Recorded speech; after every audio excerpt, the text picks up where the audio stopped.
Welcome. Hello, everybody. Please share the stream. Please click subscribe at youtube.com/moment of clarity. Yes, please share the stream. That is not something you hear when you're pissing in the woods. Definitely not. But in this case, please do that. I'm going to tell you a little story here, and the ending is shocking and infuriating. So I'm going to start off with a breaking news story, and then I'll get into maybe a little extra, and then we'll see if we have time for some questions. But please share this. Welcome, everybody.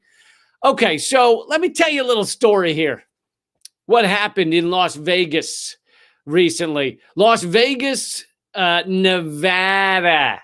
You got to just remember when you show up in Las Vegas, you usually go, more than you go, So don't say Nevada. You got to, because just the way to remember it is when you walk in there, you go, not So it's Nevada, not Nevada. I think I have that right. Although, listen, there's multiple places in the world where people are like, no, you got to pronounce it like this or go fuck yourselves. A lot of people say that. But here's the thing. You know how they pronounce Paris in France? They say Paris. But I'm not saying Paris, because if I say Paris in America, I sound like an asshole.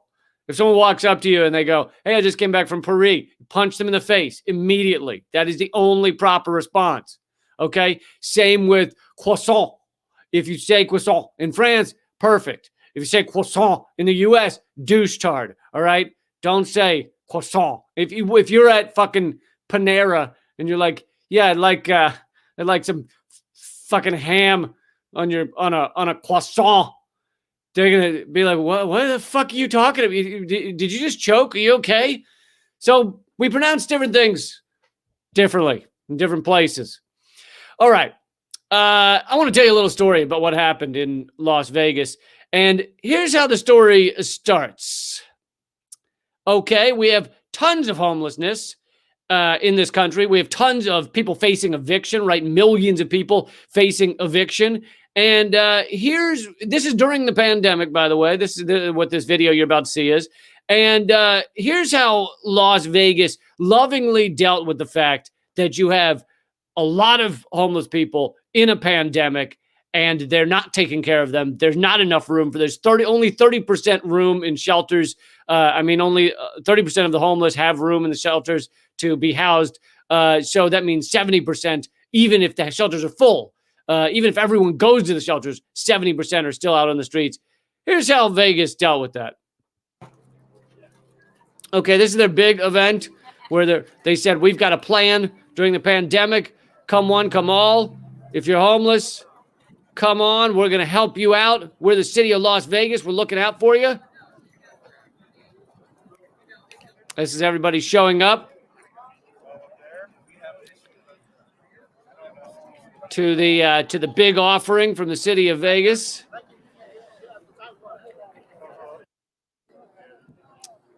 They gave them blankets and water. Lovely, lovely. And you got to assume, so we've set up an emergency shelter for our homeless population. Emergency shelter. The end of last week, we had Catholic Charities actually shut down. We had an individual test positive for COVID-19 who had been in both Catholic Charities shelter and the city's Courtyard Homeless Resource Center, which is another shelter that we have. So Catholic Charities ended up closing temporarily. And so the city is out here working with the county. Thank God for the city partners to and the county. Set up some emergency space. Emergency space. That's safe and they can social distance. You ready for it? Here it is. The moment everybody's been waiting for. The emergency space that they've set up for their homeless. Thank you, Las Vegas. That's it. You're looking at it. It's a parking lot with lines on it. They gave them a fucking parking lot with lines on it.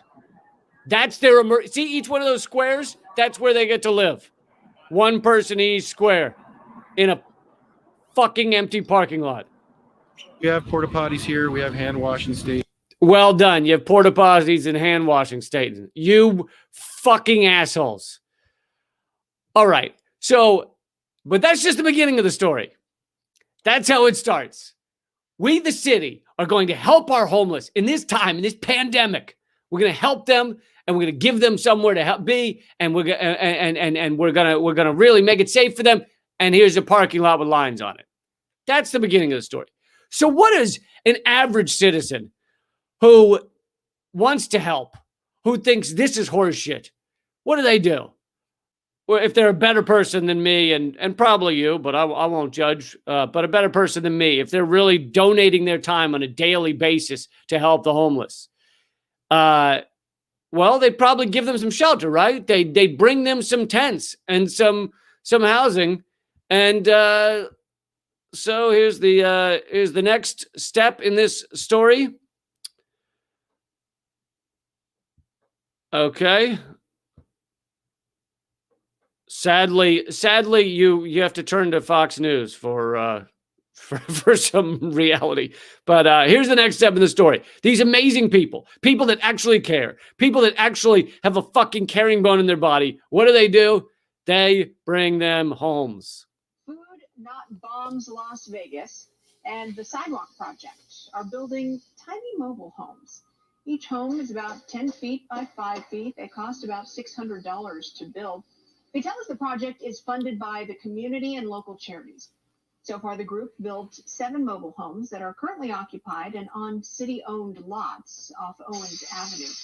They're working to build 3 more, and they have a waiting list of people who need a tiny home. Okay, so they started building tiny homes. Amazing, incredible. And she said it's only 6 or whatever, but they ended up building dozens. And this is how you should behave, right? If you're an average human being that actually gives a shit, you should at least support this kind of thing. I'm not saying, like I said, they're better people than me. I'm not out there building tiny homes, but you should at least be a supporter of this.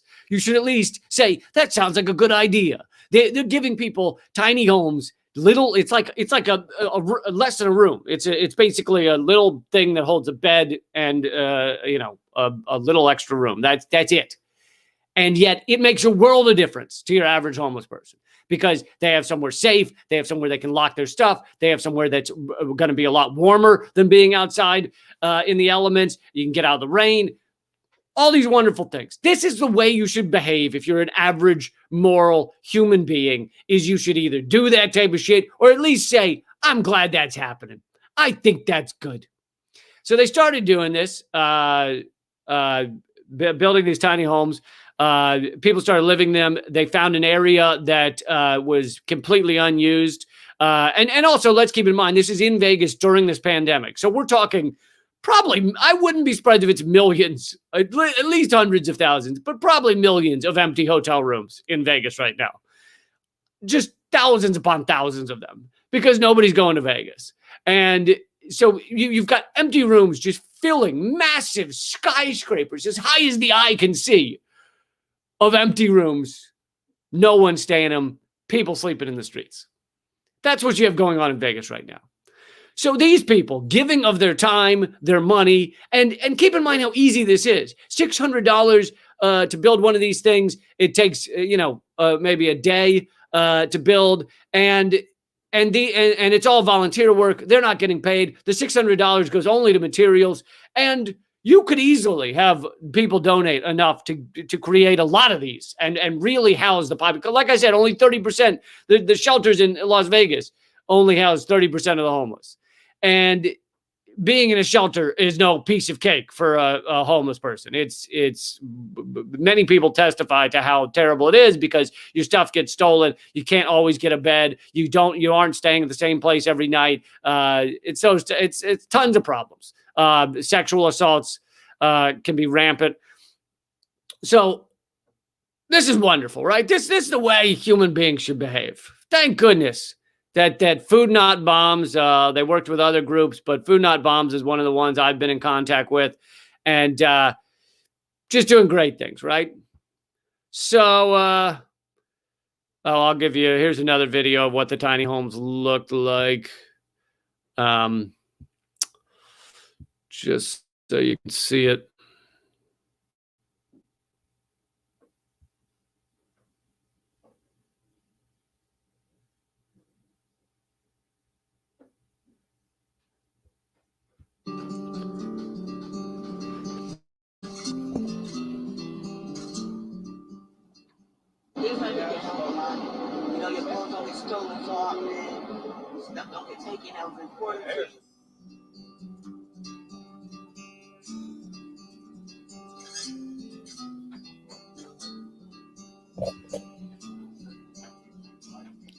It's incredible to me that we haven't gotten everybody into a home.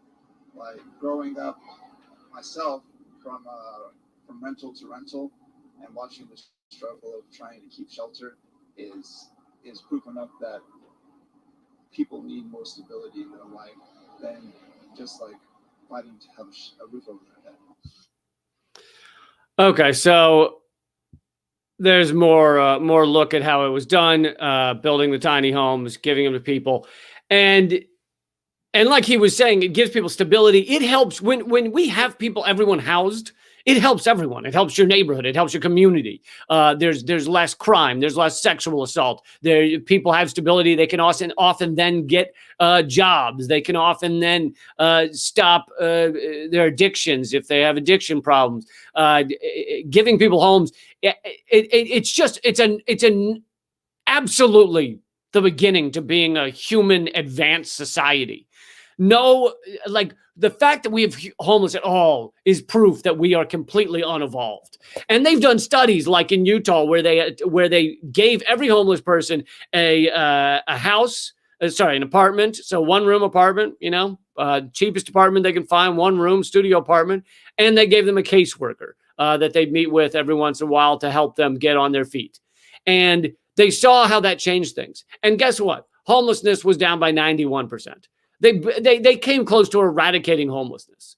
And these people, and it actually saved the city money. The city saved money by giving every one of them their own apartment because of the cost to the city to do like things like emergency room visits that they can't pay for, and police called, and all of those things that have to do with the way a city deals with homelessness. Often all of those costs are erased. So you end up with them actually saving money by giving people these apartments. And they got rid of 91% of homelessness. So what did Utah do when they realized how well this was working? They stopped the program. So now they've gotten rid of that program. Homelessness has shot back up in Utah, and they're back like any other major American state. So it's good to see that they're getting back in line with the way things work here. We love to have fucking homeless by the tens of thousands in every city. It's just a great idea. It's just great to see people chewed up and spit out like that.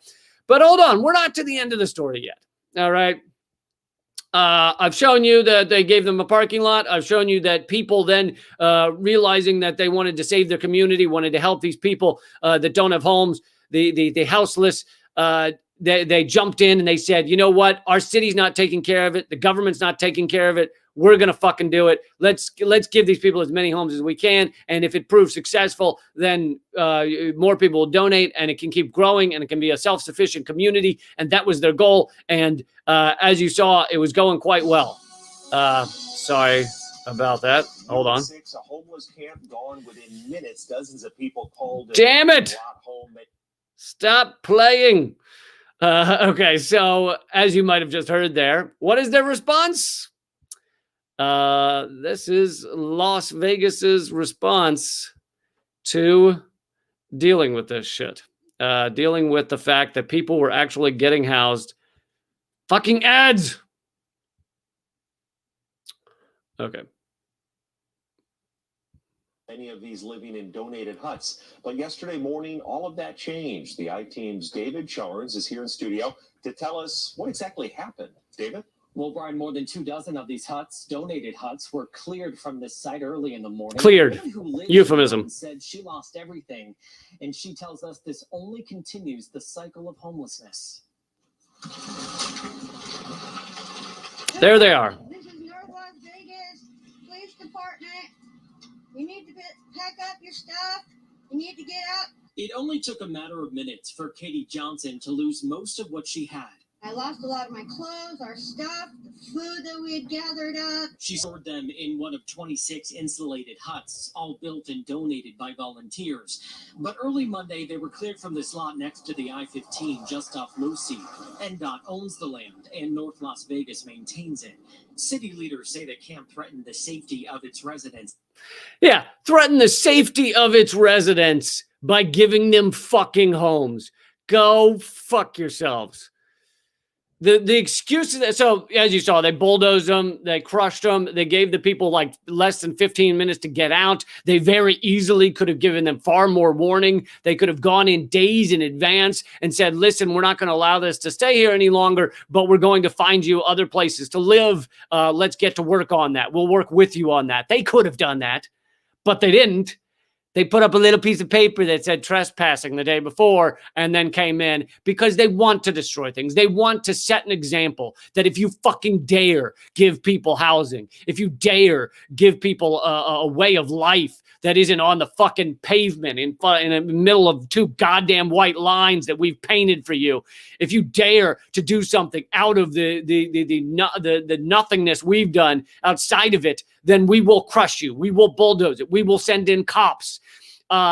They completely destroyed the encampment. They destroyed all those homes that you saw that cost $600 a piece. So times, it said there were a couple dozen there. So you do the math because I can't. And yeah, so several $1,000s of supplies just lost. Then, of course, there's all the time of the volunteers that built those homes, the time to get them in place. And then there's all of the belongings that the homeless people had put inside of them. Most of those were also torn up and thrown away. Interviews with organizers said that people lost their things like their papers that they'd worked so hard to get, because when you're homeless and you don't have identification, it's very tough to get things like identification, like driver's license, like medical cards, all these things you need to exist in our society, that it makes it incredibly difficult for people to get by without. The people lost those because they fucking sent in bulldozers to trash it all.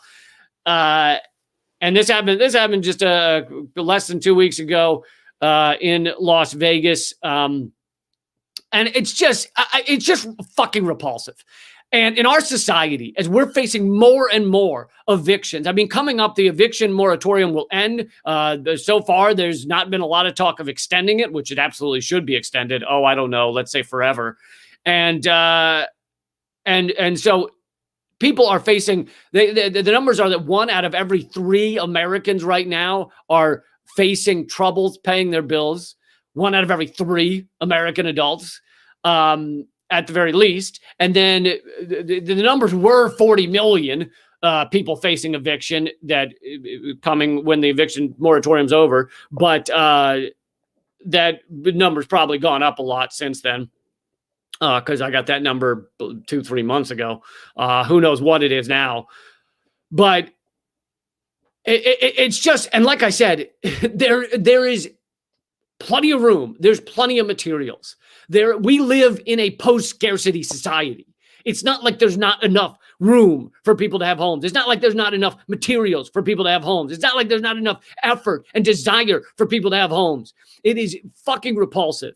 And we're going to be seeing this more and more, and people are going to find more and more ways to stand up and fight back. And you're seeing people unite. You're seeing people get together and start fighting this. And the fact that these homes were built in the first place is amazing. What this group was doing, I mean, they were trying to create a sustainable way that these people could live. And the city doesn't want that, because if they prove that there is a way out from the kind of, survival of the fittest, eat your neighbor mentality of our economics, then that's a problem for them. They don't want you to know that. They don't want you to be able to live as someone who can't get a job. They want it to be fucking miserable and awful, and they probably prefer you die, I think, because you're not a good consumer. I mean, that's what we get rewarded for in this society. We get rewarded for being good consumers. We get rewarded for having a good credit score. What is your credit score but proof that you have been a member of American consumerist society in a very large way? The more you buy, the more you put on credit, the more interest you pay. That's you proving you're a successful cog in this wheel of just soul-tearing economics. Anyway, like I was saying, we have all the materials. It's all here. There's no reason that people shouldn't be housed. And like they point to in their responses. So the jurisdiction of this area. Keep in mind, this was a land that was not being used at all. That's why they chose it. It was a land that was out of the way of the main area of Las Vegas, where if there were tourists right now, where the tourists would be. So they didn't like camp out fucking downtown in front of the Bellagio. They weren't building their little tiny homes in the fountain at the fucking Mirage or what have you. No, they were out, although that would be a better use of that land than the shit they use it for, those massive casinos.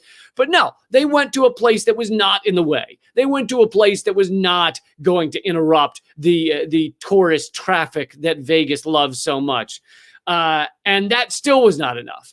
And so there's jurisdictions, there's 3 separate jurisdictions in this area, and all 3 have put out statements about why they tore apart this encampment. And so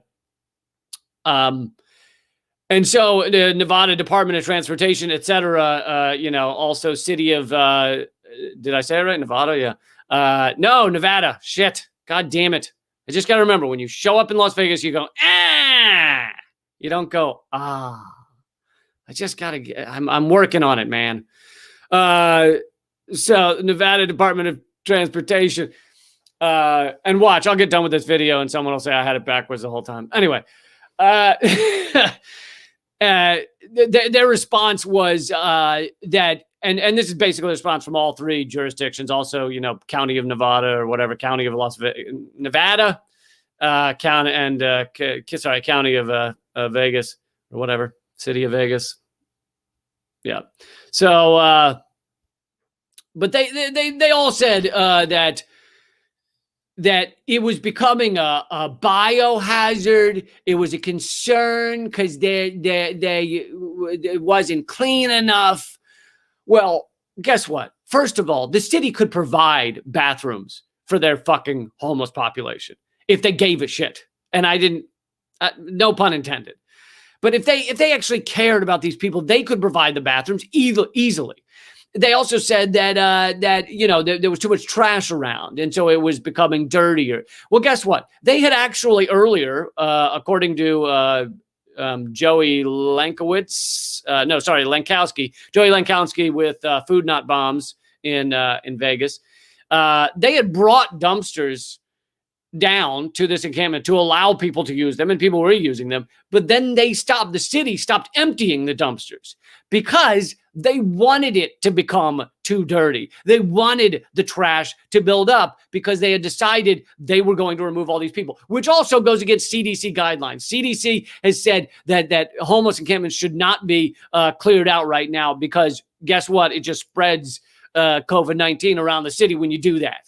So the city decided to go, the governments of the city and the county decided to go against CDC guidelines, destroy these people's homes, and claim that it was too dirty. But of course, they had stopped taking out the trash. They had stopped doing their job, which was to clear out those dumpsters at various points because they wanted it to be, not hygienic or whatever the stupid words are.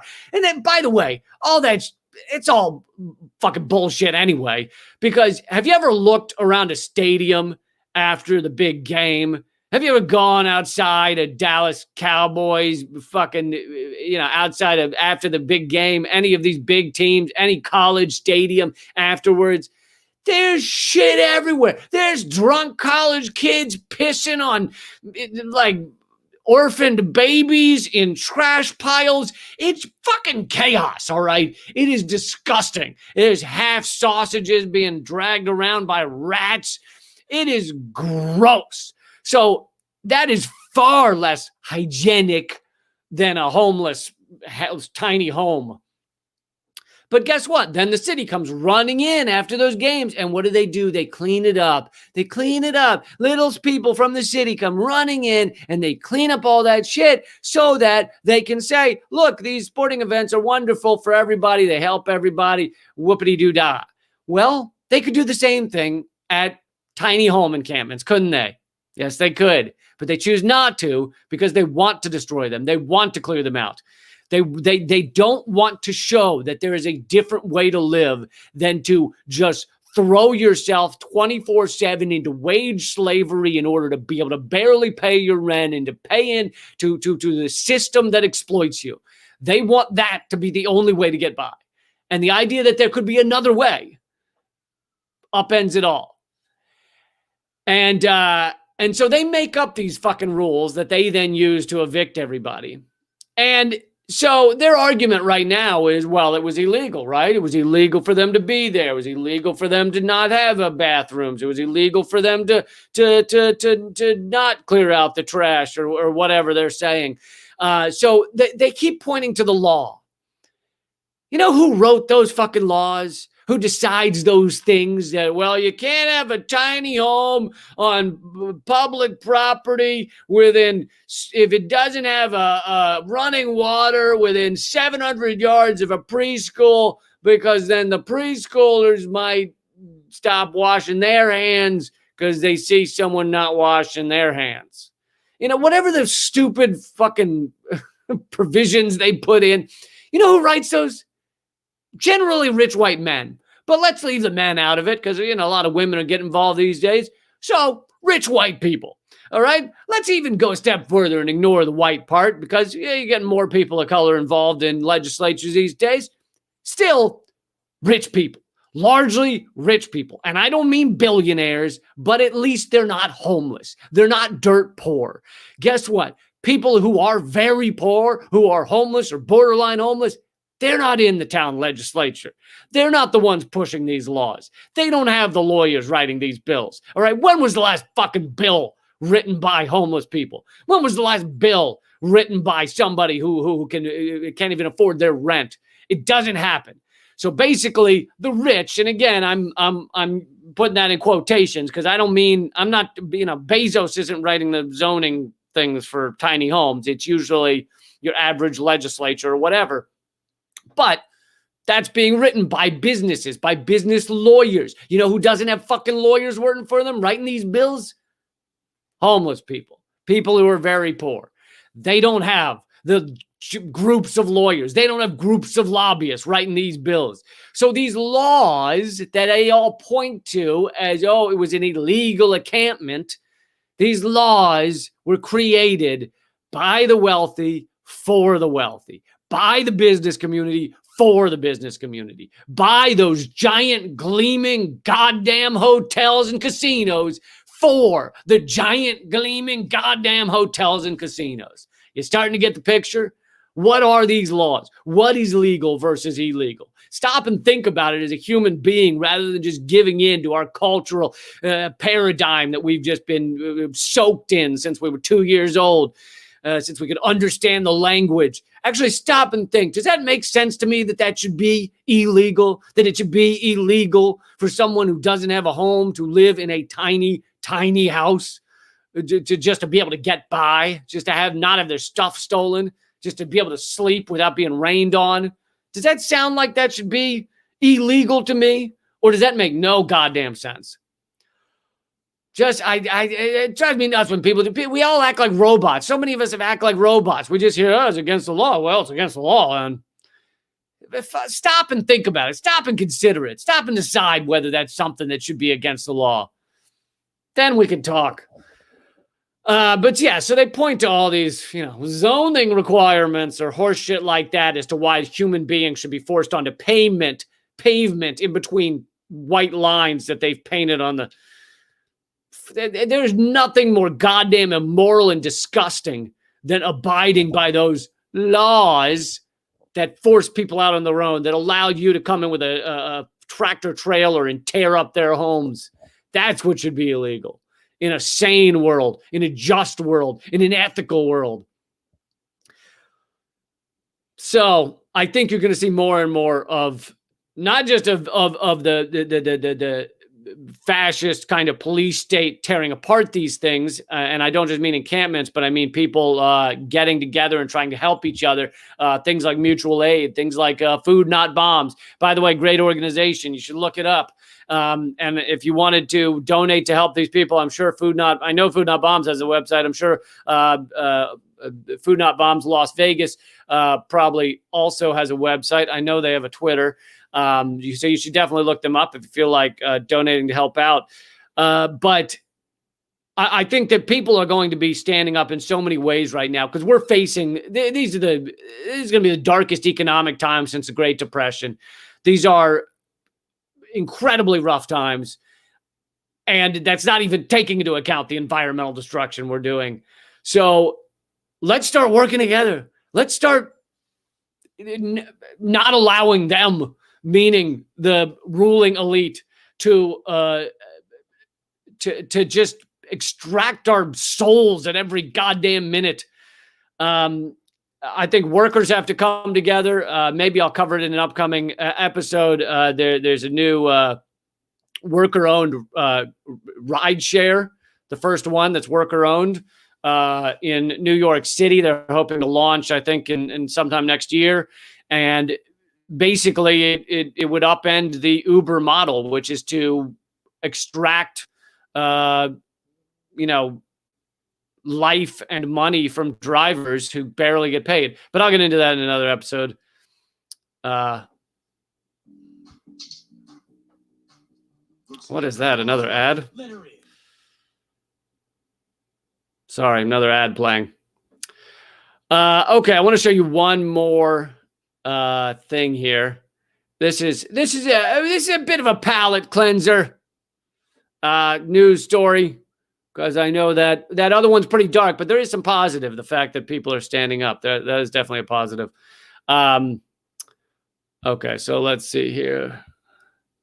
This story is palate cleanser. Yeah. So a drunk couple who were denied pizza tried to light the restaurant on fire. And it gets even better. Let's see. World Pizzas in Eugene, Oregon. 2 hungry drunks tried to burn the place down after being denied a pie. Matthew Bassard and Letitia Kajil, 32 and 36. We're not pleased when employees determined that they were too intoxicated to be served a slice. The employees got the duo out of the restaurant and locked the door behind them. But then they couldn't take no for an answer. They started pounding on the glass door and eventually smashed through. And then this is when it gets good. They allegedly tried to MacGyver a Molotov cocktail using the curtains from the smashed window as a wick as they shoved it into a jar of homemade moonshine that they were carrying with them. They ignited the liquid and threw it at the restaurant, but apparently failed to burn the place down.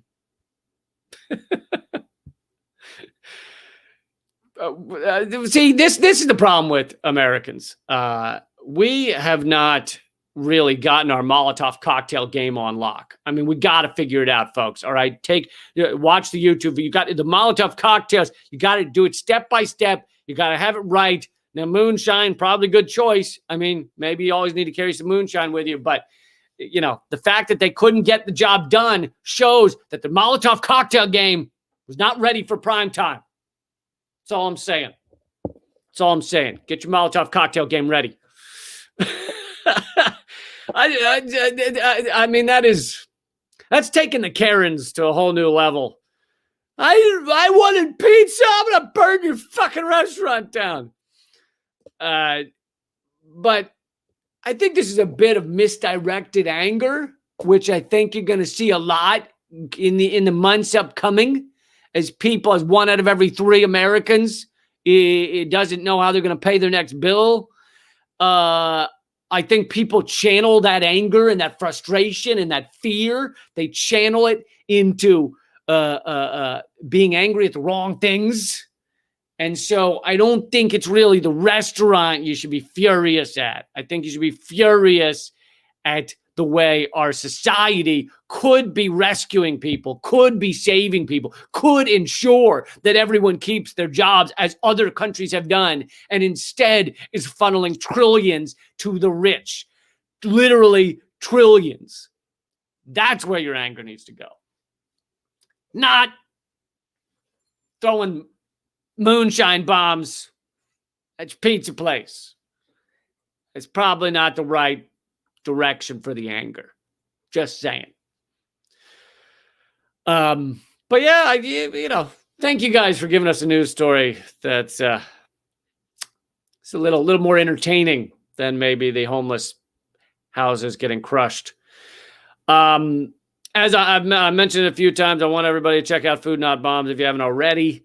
And I also have a new Rockfin channel. I've just started a premium series over there. However, unlike Patreon or something, it's not like you have to pay for every different person's stuff. You can just go to Rockfin and become a premium member of everything. So Rockfin, ROKFIN.com/LeeCamp. If you go to my page and hit subscribe, I think it's $10 a month. That's not just for me, like Patreon. That's for everybody. You get Jimmy Dore's premium content. You get Graham Elwood's premium content. You get, I think it's Whitney Webb. You get Sam Tripoli's premium. You get all these premium content for one payment. And that's why it's better than like Patreon and stuff. So check it out. Rockfin.com/LeeCamp. Let's see here. For some odd reason, I'm trying to click on your comments, but it's not. Seems to be frozen on your comments. All right. Well, in that case, I might have to wrap it up. All right. Thank you guys so much for listening. Sorry, I was gonna maybe answer a question or two, but looks like that function's not working. Keep fighting out there and check out LeeCamp.com every single day for a new video. I do these every single weekday, except sometimes. Also, I'm likely going live. I'm doing a live stream with Eleanor Goldfield this Sunday. It'll probably be earlier than normal, I think 4 p.m. Eastern. But join the email list to find out in case we change that time. You can join the email list by texting the word redacted to 33777. All right, keep fighting.